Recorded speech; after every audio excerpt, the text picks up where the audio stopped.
If I would have known these things existed even a year ago, I would be much farther along in my music production career. But I'll save the crying for another day, because today we are going over the top hidden features in Ableton that most producers don't even know exist. So if you're ready, let's jump in. The first thing is the envelope follower, which you can use to automate any controls in Ableton. And it's sort of like the FabFilter Pro Q3, how you can do the dynamic EQ and have it trigger from when the kick hits.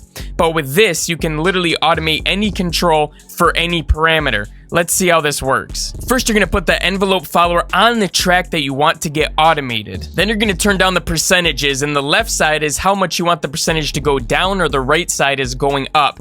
And this is just out of 100. Like, do you want it to fully affect the thing or halfway do it? So we're just going to put 50 for now. And then we're going to press this map right here, and we're going to map it to the gain on this EQ, which just happens to be at the right spot where the kick would hit. And now as the kick plays, it's going to dodge it on that EQ. And then you can go in and tweak the parameters to get it just right. But isn't this crazy? You can do this for literally any controller parameter. The next thing is you can use custom grooves on your samples. Literally just go into the groove pool, and then you can automate the different parameters you want, like randomization, time, and quantizing. And then you can literally set on your audio sample which groove you want it to be. And listen to what you can do here.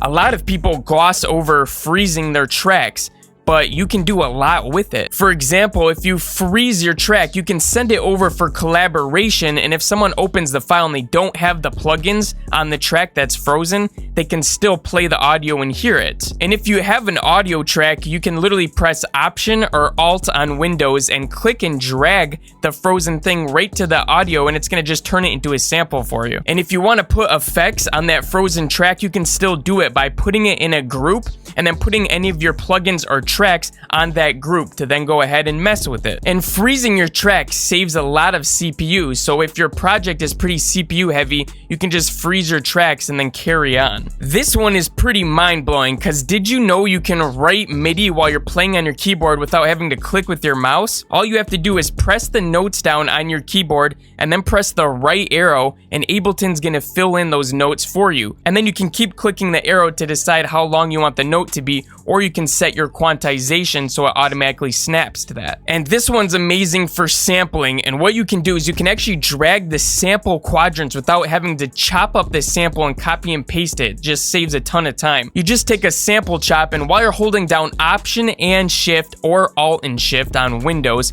you're gonna drag back and forth the sample so you can pick out which quadrant you want to play. Huge time saver if you're trying to chop up your samples and get some unique things. And Ableton hugely stepped up their piano roll with the introduction of Ableton 11, so now you can do all sorts of things like velocity range randomization.